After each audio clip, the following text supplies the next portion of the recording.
What if I told you that there is a science-based system that helps you build your life strategy, and you do this through a 7-step plan by applying the principles of strategic thinking to your own life? Think about it. You put in roughly 40 hours a week at work thinking about strategy at work and driving impact and outcomes, right? And how often do you do that for your personal life, for your own happiness, and for your life goals? If the answer leaves you wanting more, then this video is for you. Harvard Business Review published a 7-step plan that turns strategic thinking into personal life strategy. And in this video, we're going to break down that framework into simple steps and provide you with all the tools that you need to help you provide more clarity into what matters to you in life, what your priorities are, and ultimately help you build your life strategy. Now, before we start, very quickly about me, as you might be asking, who is this guy? I've spent over a decade in the tech world across different companies and countries, including my current role at Google in London. Prior to that, I also completed my master's degree in management engineering, which is where I learned the principles of strategic thinking. Later in life, I was able to apply them both at work, helping companies build their corporate strategy or product strategy, as well as applying them to my personal life. My goal with this channel is to share my learnings with all of you through strategic frameworks in the hope that you can find some value. All right, with that, let's get into it.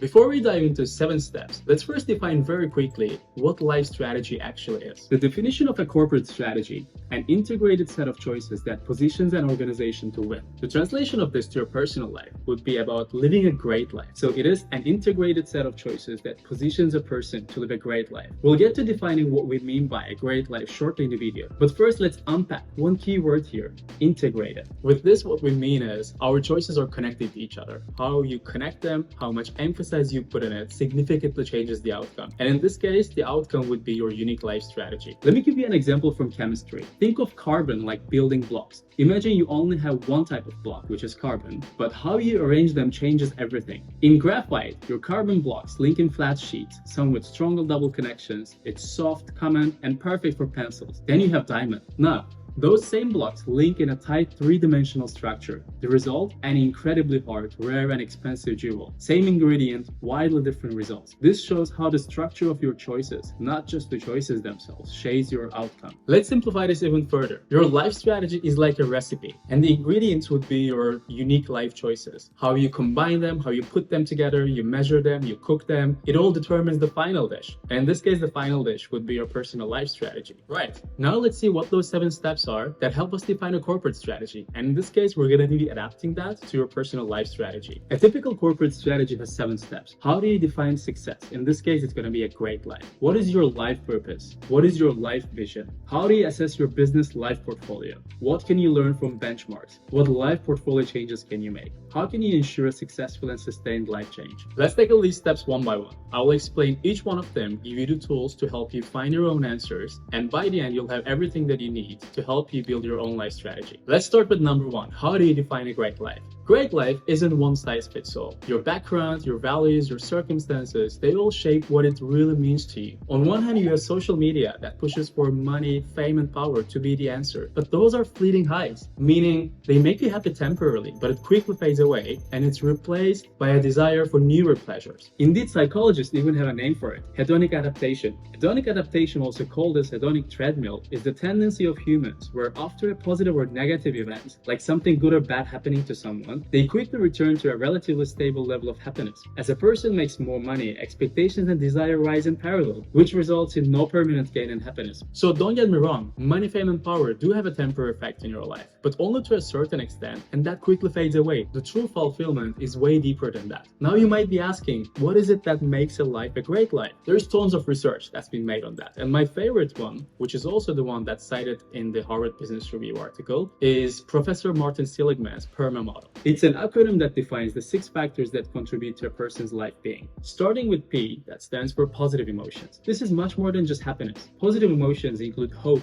interest, joy, love, compassion, all those good vibes that make life worth living. Then we have E, that stands for engagement. Ever get totally lost in something so time just melts away? That's the flow and being fully in the present. It's about your passion projects, hobbies, activities that you love, and where you lose track of time when you do them. Then we have R, relationships. This covers all sorts of interactions you have with your partners, friends, family, colleagues. This aspect of the model focuses on feeling supported, loved, and valued by others, and enjoy the company of individuals you have in your life. This is about the basic need for healthy relationships and positive connections. Then we have M, stands for meaning. What's your why? The thing that gets you out of bed, even on tough days. It could be your job, a cause you believe in, or anything that adds a sense of purpose to your life. But this is an important one that connects the activities that you do to your values in your life. A stands for accomplishment. Having goals and ambition in life can help us achieve great things that can give us a sense of accomplishment. Lastly, V stands for vitality. This is the fuel that keeps you going. Good sleep, healthy food, moving your body, working out, doing yoga. It's not just about looking good. It's about feeling energized for everything else in your life. This model is completely customizable. Think of those 6 factors as your life's control panel. You can actually pause the video now and rate their importance on a scale of 1 to 10. This will show you exactly where to focus your energy for maximum impact. But an important reminder when you do that: your life isn't static. As life goes by, we all change, our circumstances shift. So you might want to revisit this model in any time, and then to see where your priorities are and how do they match actually to where you are and where you want to go. Now let's cover steps 2 and 3 together. What is your life purpose and vision? Life purpose and vision, they go hand in hand together. They are similar in that they both provide direction and motivation. But the difference is that your vision is the big picture, the important life goal that you're working towards in life. Whereas your life purpose is the specific reason why you're pursuing that goal. So the life purpose is mostly about answering the question why. To explain what life purpose means, I'm gonna give an example from a Japanese concept called IKIGAI. Ikigai means reason for being. It is what gets you up in the morning, what gives you drive and energy to live. The word Ikigai is made up of 2 Japanese words. Iki, meaning life, gai, value. To explain that in a Venn diagram, that would be the intersection of the areas what you're good at, which is your strength, what you're passionate about, what you love doing, what the world needs, and lastly, what you can be paid for. For example, there might be something that you're really good at, and then you can also be paid for. But if you don't love doing that, in the end of the day, this will not bring you happiness. This will not bring you joy. And most certainly, it's not going to be what gets you up in the morning. Your Ikigai might be something surprisingly simple, and you might even have multiple Ikigais. In the end of the day, there is not one single thing that gives you joy in life, right? The other day, I was watching this documentary about centenarians, and they were interviewing people older than 100 years old. There was this Japanese lady, and they asked her what her Ikigai was. Her answer was very simple: spending time in her garden. That was something that she was really good at, that really gave her energy, and she even found a way to monetize that. Now, you might want to take a moment to do some self-reflection. You might want to start making a list of the things that you're really good at. And when you do that, please don't think about if you love doing those things or not. And then secondly, make a list of the things that you love doing. And then lastly, the things that you might actually be paid for. And once you've completed all the lists, then try to observe where those things actually meet and if there's any sweet spot. Step number 4, how do you assess your life portfolio? This is one of the most critical and practical steps in this entire framework. This is also where all the previous steps come together in a more concrete way. To demonstrate this in the most efficient way, we're going to be using the famous Boston Consulting Group's portfolio matrix. It's a matrix that's commonly used by many companies today. But in our case, we're going to be applying that framework and call that strategic life portfolio. The BCG matrix is designed to help companies with their longer-term strategic planning and identifying growth opportunities by reviewing their portfolio of products in order to understand and decide the areas where they want to invest, the areas where they actually want to discontinue, and the areas where they might want to develop new products. Well, the metrics that we'll build is called Strategic Life Portfolio that has 2 key dimensions: importance and satisfaction. And the elements that we'll put on the metrics will be called Strategic Life Units, in which you can invest time, money, and energy. Then there's a third dimension, which is the time spent or invested in each of these life units. And we're going to be using different bubble sizes and locate them on the matrix to indicate if we end up spending a lot of time on a given strategic life unit or less. And this metric is going to play a key role in helping you build your life strategy, because it will first start with helping you understand where you invest the majority of your time and energy today, and if they were invested in the right areas, in the areas that you actually care about. Overall, Reiner Strack, who published the article Strategize Your Life, identifies 16 strategic life units that are mapped to 6 strategic life areas. These are relationships that include partner, family, and friends, body, mind, and spirituality, including things like physical health and sports or mental health. Then you have community and society, covering citizenship and societal engagements. Then you have job, learning, and finances, covering your actual job or career, your education, learning, and finances. Then you have interests and entertainment, covering your hobbies and interests, as well as online and offline entertainment. And lastly, personal care, that covers your physiological needs and activities of daily living. Now that we know what all these strategic life units are, what we're going to be doing is actually plotting them on your own metrics, on your own life portfolio metrics. And to be able to do that, there are 3 questions that you need to answer. Starting with time, how much time you're actually investing on and spending time on every single life unit. And to do that, you can actually roughly look at an average time that you spend on a week for the last 1 year. Secondly, the importance, how much you actually care about that life unit. And you can rate it from 0 to 10, 0 being the lowest and 10 being the one that you care the most about. And lastly, satisfaction. How satisfied are you with that strategic life unit that you're talking about? Let me give you a real life example from someone who I gave this training to. On the upper left corner, which is the area where you have the things that are the most important to you and that you're least satisfied. On the upper left corner, one of the units that he put was physical health and sports. Putting this in the top left corner indicates that it is something important to him, but he was not that satisfied. Looking at the size of the bubble, this was also a small bubble,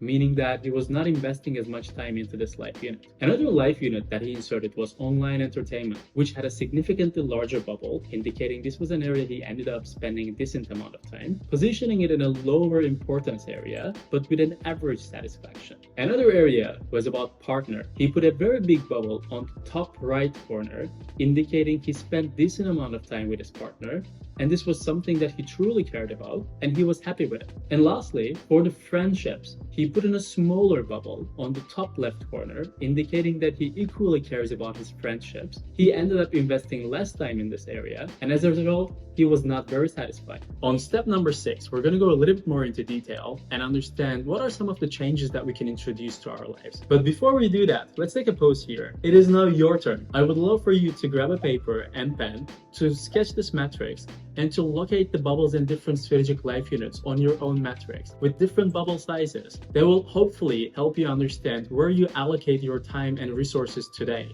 Alternatively, what you might want to do is to watch the entire video first to understand holistically all the steps, and then to go back to every single steps and to apply that to your life. Step number 5, what can you learn from benchmarks? By now, you've built a solid foundation for your life strategy. You have better clarity into what your priorities are, what are the areas that you're satisfied or not satisfied, and what the areas are where you want to focus more on. Now it's time to get inspired and learn from the best. This is also how a startup would work.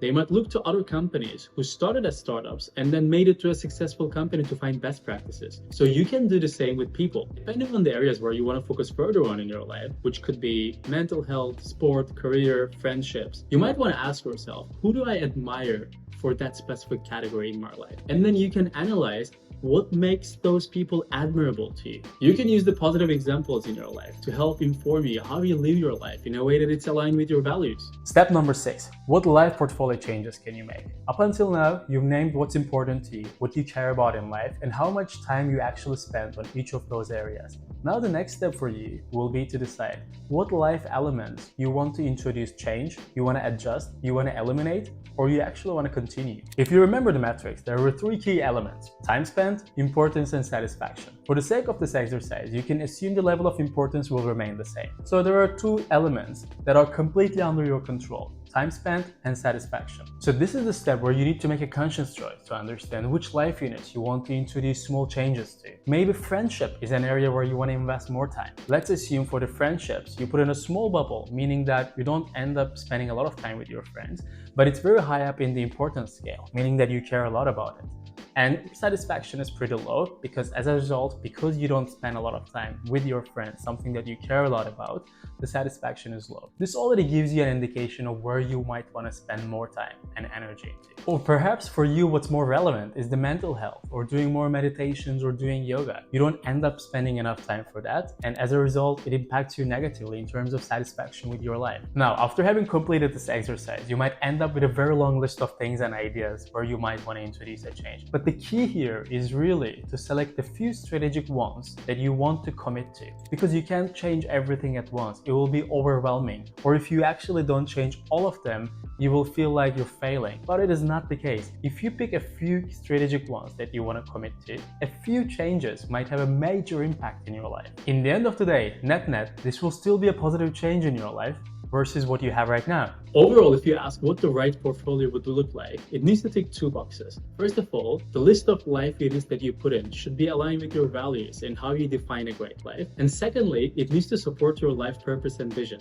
That would mean you're investing your time and energy into the areas that you care the most about and that are aligned with your values. Step number 7, how can I ensure a successful and sustained life change? There are 2 tips that I do want to share here. Tip number 1, consistency is really key here when you introduce a change and to actually achieve results. There are multiple ways you can go about this. Let's say you can actually put a calendar hold of 15 minutes every week where you sit down and assess how well you're doing against the goals that you put for yourself and which areas actually you've been starting to see change and which areas you might be lagging behind on seeing a change. Or another way to do that actually is to introduce an accountability coach. Let's say you have a very good close friend and you share all your plans, the areas that you want to change with your friend, and you actually report back on an ongoing basis how well you're doing. Tip number 2, embracing the change. Change is one constant that we have in our lives. A lot of things in our lives might change, the world changes, the circumstances change, and as a result, we change. So it's more than normal that our priorities in life might change and the things that we care about change as well. It's important to be gentle to ourselves and be open to embracing change and to recalibrate and to do this exercise again to observe what are some of the areas where we actually see differently right now. Alright, I know there is a lot of content, and the way that I would recommend you to watch this video is actually to watch the full video, and once you have done that, going back to each step